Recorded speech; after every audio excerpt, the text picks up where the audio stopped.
कल से कहानी में आपका स्वागत है दोस्तों। तो आइए सुनते हैं वेद पुराणों की कुछ और कहानियां।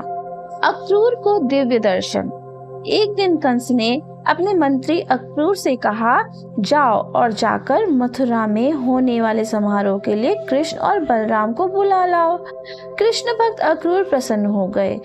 कंस की कृष्ण को मारने की योजना का पता चला तो वे चिंतित हो उठे। नंद के घर पहुंचकर उन्होंने कृष्ण को समारोह में आने का निमंत्रण दिया और फिर कंस की मंशा भी बताई। चिंतित अक्रूर से कृष्ण ने हंसते हुए कहा, अक्रूर जी, आप चिंता न करें, हम लोग मथुरा अवश्य आएंगे। दोनों भाई अगले दिन अक्रूर के साथ मथुरा के लिए रवाना हुए। रास्ते में वे यमुना नदी के किनारे रुके। अक्रूर नदी में स्नान करने के लिए गए। पानी में डुबकी लगाते ही अक्रूर ने कृष्ण और बलराम को अपने सामने सिंहासन पर बैठे देखा। हड़बड़ाकर वह पानी से बाहर निकले, पर वे दोनों तो बाहर रथ पर बैठे थे। अक्रूर दोबारा डुबकी लगाने लगे। इस बार उन्हें भीतर विष्णु भगवान के दिव्य दर्शन हुए। आंखों से अश्रु बह चले। उन्होंने इस दिव्य दर्शन के लिए प्रभु का धन्यवाद किया। पानी से बाहर आए हकबकाए अक्रूर जी से कृष्ण ने पूछा, क्या हुआ अक्रूर जी, क्यों परेशान हो? हाथ जोड़कर अक्रूर ने कहा, हे प्रभु, मुझ पर सदा अपनी दया दृष्टि बनाए रखें, मुझे अपनी शरण में ले ले। मुचुकुंद की निंद्रा। इक्ष्वाकु वंश के अम्बरीश का भाई मुचुकुंद एक महान योद्धा था। इंद्र ने मुचुकुंद से कहा, हे महान योद्धा, यदि आप मेरी सेना के सेनापति बनना स्वीकार करें तो मुझे बड़ी प्रसन्नता होगी। मुचुकुंद सहमत हो गए। युद्ध किया और असुरों को परास्त किया। प्रसन्न होकर इंद्र ने कहा, मुचुकुंद, 1 वर्ष तक आपने युद्ध किया, जो कि धरती के 1000 वर्ष के बराबर है। इस लंबी अवधि में आपका राज्य और परिवार समाप्त हो गया है। मैं इसके बदले आपको क्या दूं? परिवार के नहीं होने का दुख तो मुचुकुंद को हुआ, पर उन्होंने इंद्र से प्रार्थना की, मैं बहुत थक गया हूँ, मैं देर तक सोना चाहता हूँ। यदि कोई मुझे सोते से जगा दे तो वह तुरंत भस्म हो जाएगा। इंद्र ने उन्हें उनका इच्छित वर दे दिया। मुचुकुंद धरती पर आए और मथुरा के पास एक सूनी गुफा में जाकर सो गए। कृष्ण यह जानते थे। वे अजेय काल्यवन को अपने पीछे पीछे इसी गुफा में ले गए। काल्यवन ने मुचुकुंद को जगाया और जलकर भस्म हो गए। स्यमंतक मणि। कृष्ण ने कंस का वध कर उग्रसेन को मथुरा की गद्दी पर बिठा दिया था।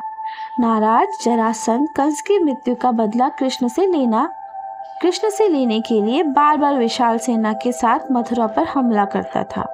युद्ध से तंग आकर कृष्ण मथुरा वासियों के साथ द्वारका चले गए थे और वहीं अपना राज्य बनाकर रहने लगे थे। एक बार कृष्ण ने सत्यजीत के पास स्यमंतक मणि देखा।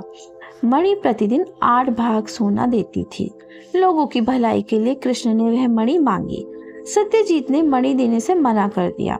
एक दिन सत्यजीत का भाई प्रसेनजीत उस मणि को गले में पहनकर शिकार खेलने के लिए गया। शिकार करते समय प्रसेनजीत की रहस्यपूर्ण ढंग से मृत्यु हो गई थी। उसके गले का स्यमंतक मणि भी गायब था। प्रसेनजीत ने परिवार से प्रसेनजीत को मारकर मणि लेने का दोष कृष्ण पर लगाया। कृष्ण ने यह सिद्ध कर दिखाया कि एक शेर ने प्रसेनजीत को मारा था और भालू ने वह मणि ले ली थी। प्रसेनजीत के परिवार को कृष्ण पर इस दोषारोपण का बहुत दुख हुआ। अपनी भूल को सुधारने के लिए उसके भाई सत्यजीत ने अपनी पुत्री सत्यभामा का विवाह कृष्ण से कर दिया, जिससे यादव वंश में कृष्ण की पक्की पहचान हो गई। शाल्व का अंत। शाल्व चेड़ी नरेश शिशुपाल का प्रिय मित्र था।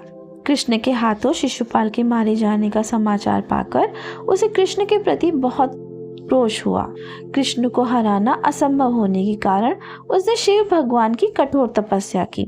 शिव के प्रसन्न होने पर शाल्व ने उससे कहा, हे प्रभु, कृष्ण से चतुरता पूर्वक युद्ध करने के लिए मुझे आकाश में उड़ने वाला ज्ञान दे। शिव ने उसे सोम विमान दिया जो आकाश में उड़ता था। शाल्व मायावी विद्या में चतुर था। उसने कृष्ण की अनुपस्थिति में द्वारका पर चढ़ाई कर दी और बहुत नुकसान किया। वापस आने पर कृष्ण ने टूटी फूटी द्वारका देखी वह शाल्व से लड़ने चले गए। शाल्व और कृष्ण में भयंकर युद्ध हुआ। शाल्व ने माया से वसुदेव को रचकर उनका सिर काट डाला। पल भर को कृष्ण ठिठके, पर उनकी असलियत जानकर उन्होंने अपने सुदर्शन चक्र से शाल्व का सिर काट डाला। अक्षय पात्र। पांडवों को वनवास हो चुका था। वे किसी तरह अपना जीवन व्यतीत कर रहे थे। वनवास की अवधि में उनके लिए जीवन यापन करना, भोजन जुटाना कठिन हो रहा था, पर अतिथियों का सत्कार करना भी आवश्यक था, जो कि और भी कठिन था। द्रौपदी को कुछ सूझ नहीं रहा था। उसने परेशान होकर कृष्ण से कहा, हे वसुदेव, यदि मैंने अतिथियों का सत्कार नहीं किया तो पाप की भागी बनूंगी। कृष्ण ने उपाय सुझाते हुए कहा, द्रौपदी, सूर्य देव की प्रार्थना करो, वही तुम्हें आशीर्वाद देगी। कृष्ण की सलाह मानकर द्रौपदी ने सूर्य देव की आराधना करी। सूर्य देव प्रसन्न होकर प्रकट हुए। द्रौपदी ने उनके समक्ष अपनी समस्या रखी। सूर्य देव ने उसे आशीर्वाद देते हुए अक्षय पात्र दिया और कहा, यह एक दिव्य पात्र है, इससे तुम जितने लोगों को चाहो भोजन करा सकती हो। यह तुम्हें तब तक भोजन देता रहेगा जब तक सबको भोजन कराकर तुम स्वयं न खा लो। इस प्रकार इसी क्षय पात्र के सहारे द्रौपदी पांडवों और अतिथियों की क्षुधा शांत किया करती थी। एक बार पांडवों को अपमानित करने के लिए दुर्योधन ने दुर्वासा ऋषि को उनके शिष्यों के साथ भेजा। उनका अतिथि सत्कार इसी क्षय पात्र के सहारे द्रौपदी ने किया और शापित होने से बच गई थी। कृष्ण ने ही उनकी रक्षा की थी। नर और नारायण। एक बार एक ब्राह्मण अर्जुन के पास आया और विनय करता हुआ बोला, मेरे बच्चे जन्म लेते ही गायब हो जाते हैं। मेरी पत्नी फिर से बच्चों को जन्म देने वाली है, कृपया मेरे बच्चों की रक्षा करें। अर्जुन ने उसे आश्वासन दिया, अवश्य, यम भी उसे नहीं ले जा सकते हैं। अर्जुन ने अपने बाण से ब्राह्मण की कुटिया के चारों ओर मजबूत बाड़ बना दी, जिससे कोई भीतर न आ सके। बच्चे का जन्म हुआ, पर वह फिर गायब हो गया। अर्जुन ने कृष्ण से कारण जानना चाहा। वह उसे विष्णु के घर ले गए, जहाँ ब्राह्मण के बच्चे थे। विष्णु ने उनका स्वागत कर कहा, अर्जुन, पूर्व जन्म में तुम नर थे और कृष्ण नारायण, जो कि मेरे ही प्रतिरूप था। मैं यहाँ तुम्हें यह बतलाने लाया हूँ कि तुम और मेरा प्रतिरूप कृष्ण धरती पर धर्म की रक्षा के लिए गए हो। तुम कर्म हो और कृष्ण ज्ञान, दोनों ही एक दूसरे के पूरक हैं। प्रतिशोध। जन्मेजय राजा परीक्षित का पुत्र था। एक दिन उतंक नामक एक ब्राह्मण जन्मेजय के दरबार में आया। उसका स्वागत कर राजा ने उसके आने का कारण पूछा।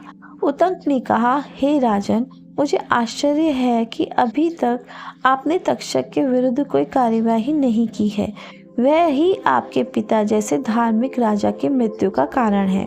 उतंक ने बताया कि किस प्रकार तक्षक ने परीक्षित को उसके कर्मों की सजा के रूप में मारा था। जन्मेजय गर्जा, मैं मृत्यु का बदला लूंगा। उतंक ने कहा, जन्मेजय, यह इतना सरल नहीं है। इंद्र तक्षक के मित्र हैं, वह सदा उसकी रक्षा करते हैं। सर्प ज्ञान करना ही एकमात्र उपाय है।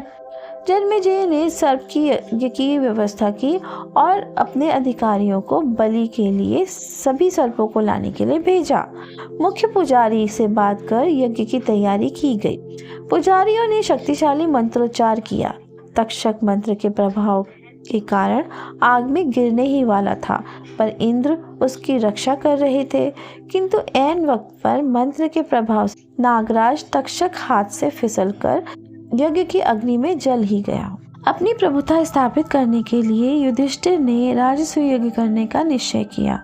कृष्ण ने कहा, पहले जरासंध को हराकर अपनी शक्ति को सिद्ध करो।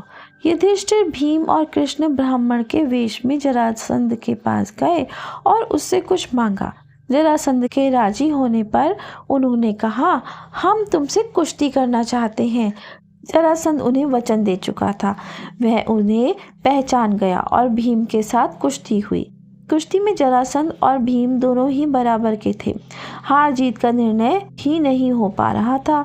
कृष्ण ने भीम से उसे 2 भागों में बीच से फाड़ देने के लिए कहा। भीम ने उसे फाड़कर 2 भागों में फेंक दिया, पर वह फिर से जुड़कर जीवित हो गया। ऐसा कई बार होने पर परेशान भीम ने कृष्ण की ओर देखा। कृष्ण ने एक तिनके को 2 भागों में फाड़कर दोनों को उल्टी दिशा में फेंका। इशारा समझकर भीम ने पुनः जरासंध को 2 भागों में फाड़ा और दोनों भागों को उल्टी दिशा में फेंका। उल्टी दिशा में होने के कारण दोनों भाग आपस में जुड़ नहीं पाए और जरासंध की मृत्यु हो गई।